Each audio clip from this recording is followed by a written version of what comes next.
Barabara kabisa ngoma ya Kimasai hii, na hapa tuko wilayani Siha. Ngoma ya Kimasai hii inayoelimisha wananchi wa jumuiya ya Kimasai.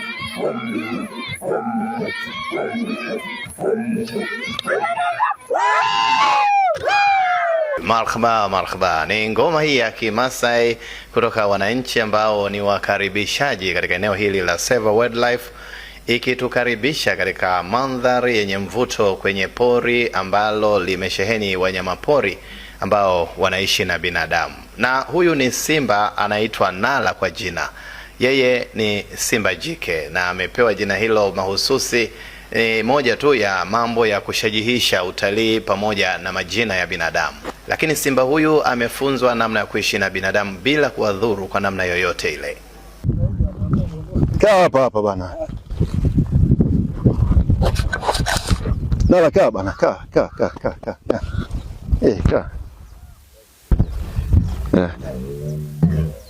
Kaa bana. Na huyu ni simba mnyama, na ni simba ambaye angekuwa porini sasa hivi ni simba ambaye anaweza kawinda vizuri sana.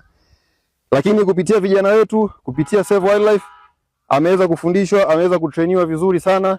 Unaweza kukaa naye, swala moja tu hapa la muhimu ni confidence. Ukiwa na confidence unaweza kukaa naye ukapiga naye picha vizuri sana.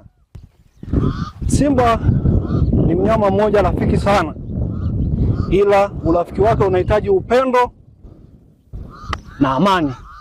Ukiweza kumaintain hivyo vitu viwili, una uwezo wa kuishi na simba jinsi utakavyo.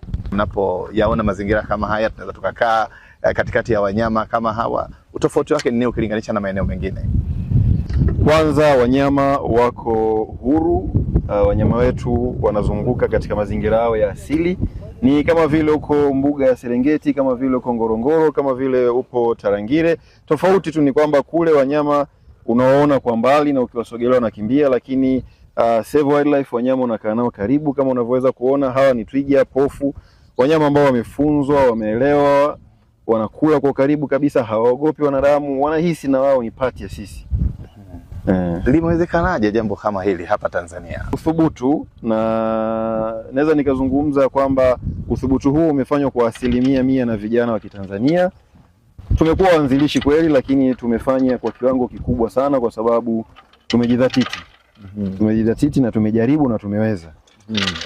Nini hata kiliwasukuma watu ambao hamkusoma taaluma ya wanyamapori lakini mkajikita katika uwekezaji wa aina hii? Nini kiliwapa msukumo huo? Wamekuwa watu zamani wakichukua wanyama wakapeleka kwenye nchi zao kwenye mazuu. Waje watembelee Serengeti, Ngorongoro, Manyara, lakini wabakia hapa.